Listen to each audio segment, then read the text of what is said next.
point of money is not simply to save it. The point of money is to use it to live your rich life.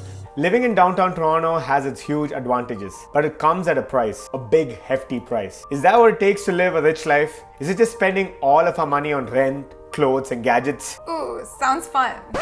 No, what? No, okay, so in this video, we're going to define what a rich life even means and talk about how we live and support our rich life. We'll also talk about the 3 fundamental rules to living this rich life, and by the end of this video, you too would be able to set your expectations for a rich life and actually achieve them. And if you don't, well then just blame him.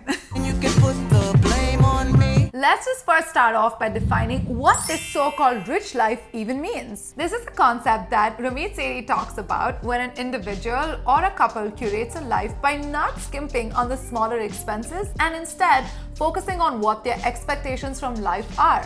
Yeah, that's really well put. I've been personally following him for over a decade now, and I have to say that the message he's trying to share through his books, Netflix show, and his YouTube channel are all very practical and useful. I'd highly recommend checking them out. And the thing is, we have been following this philosophy for a while now. And it wasn't really because of listening to Ramit saying any of this, to be honest. Like, I don't really follow him that closely. It just goes back to the same philosophy at its core, which is curating a life that works for you. Yeah, and the key words being for you. It needs to be subjective, and it may not and probably should not make sense to others too. And that's fine. And with that in mind, let's actually jump into how we live our rich life. Let's first talk about the housing situation. You guys already know from our previous video that we pay a little more than $3,000 for rent to live here in downtown Toronto by the waterfront. And the first thing most people might jump to is if you're paying more than $3,000 towards rent, why can't you just simply buy a house and pay the mortgage? In our eyes, it's just not a good investment to buy a house, at least not at this phase in our lives. Yeah, there are numerous reasons why, and I'll have a dedicated video out soon where I break down why it's a better idea to rent instead of owning a house, especially in Canada. So hit that subscribe button to not miss out. But long story short, people simply look at the rental amount and compare it 1:1 with a mortgage. But only people who actually own a house will know that there are so many hidden costs and issues with owning a home. The North American aspiration, or the way of life, is to usually live in an independent house or a townhouse with relying on a car to get to places. You remember our grocery situation in London, right?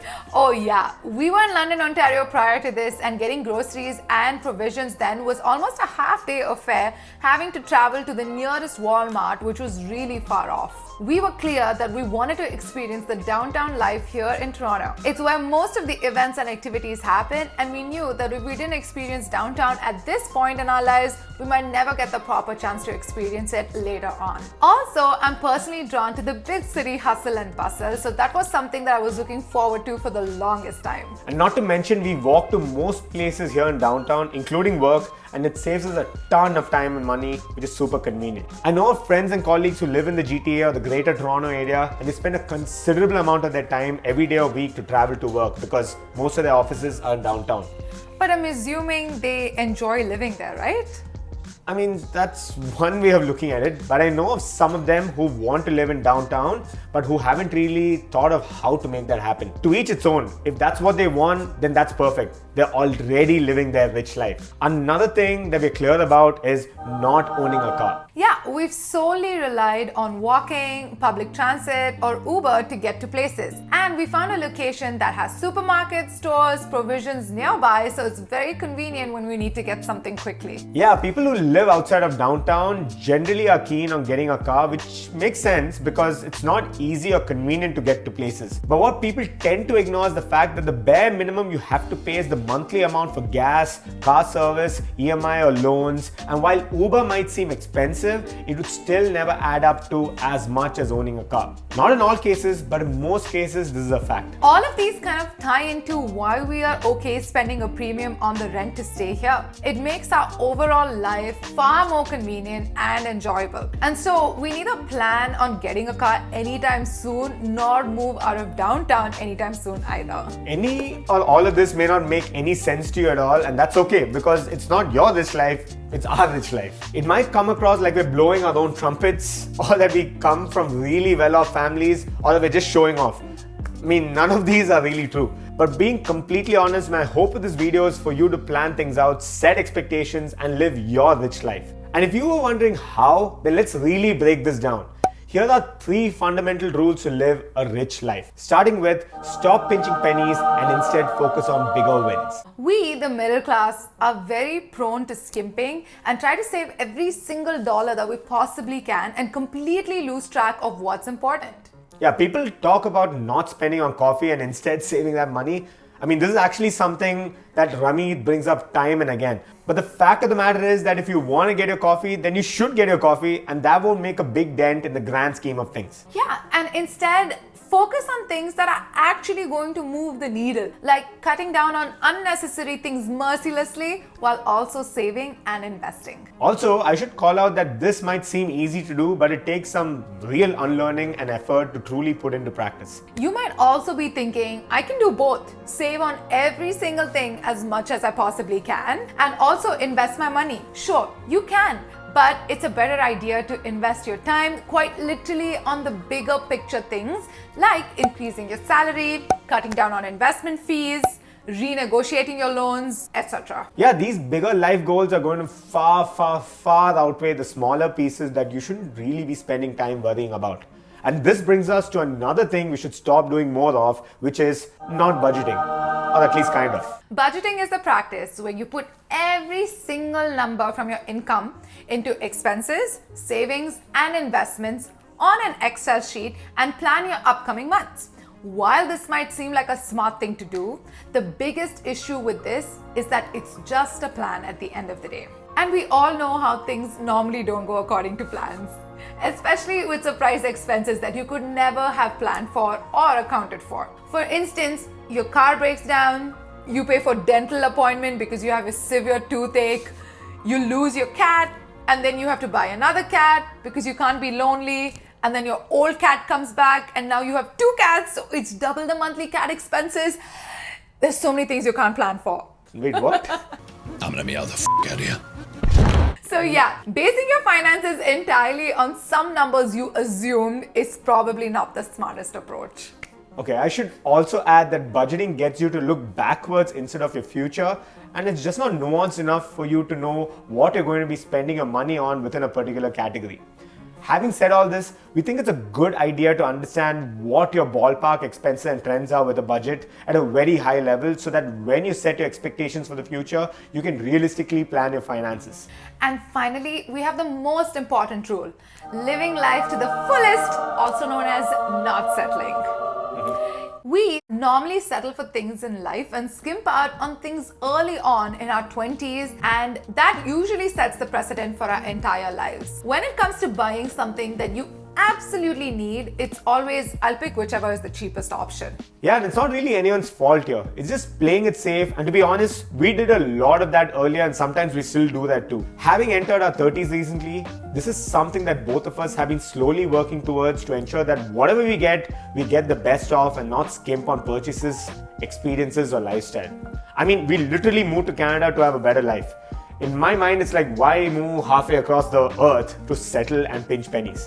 And so it took some time to adapt to this style of thinking, work our asses off towards building this lifestyle and living our rich life. Now, the most obvious thought you might have is, this whole thing is stupid. It's easy to say live life to the fullest and lead a rich life and all that. But one should be able to really afford this, right? I mean, what about saving and investing? You just blow away all your money on getting good things. And so let's talk about how we're able to actually do this. Well, you need to know that both of us are working here and we both have decent paying jobs, and it wasn't by luck or coincidence. Yeah, I think it's important to talk about how your main aim in your 20s and 30s should be to increase your earning potential.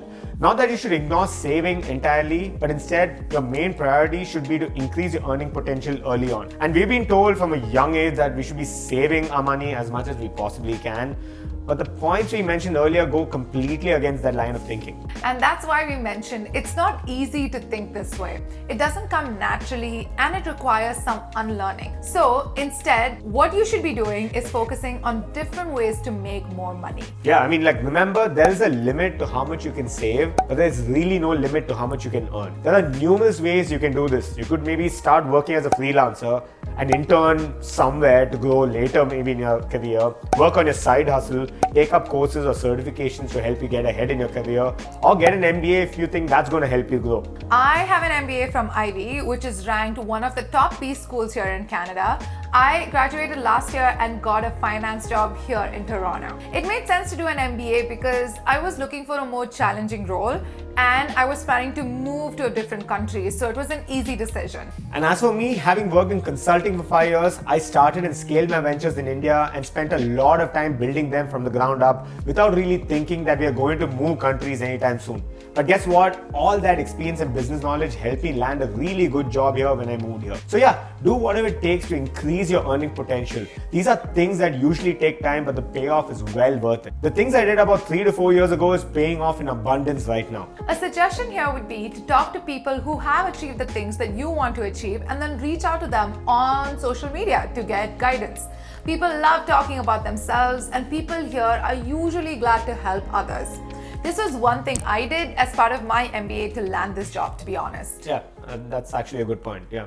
Okay, so having said all this, none of this means that we're not saving or investing. I mean, I'm sure if you've seen some of my other videos, you'll know that I'm gung-ho on saving, investing, and building a diversified portfolio. So if you're thinking that we're all about just spending, then I hate to burst that bubble. I should also call out that I have a huge education loan that I took for my MBA that I am currently paying off. So we're planning our expenses and savings around this. Oh yeah, that's there as well. Anyway, I'm sure you would have realized by now that this so-called rich life does not mean what it is conventionally, but instead it is you setting expectations, keeping aside money every month to achieve these expectations and spending on things that you really want.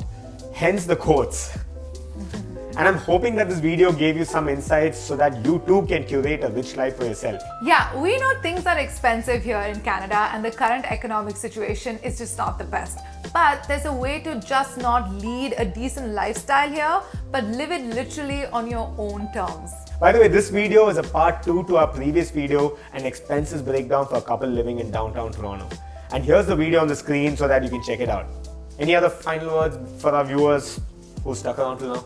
No, I don't think so. I think we gave them enough unsolicited advice for the day. Yeah, true that. Alright, see you folks. Ciao. Oh.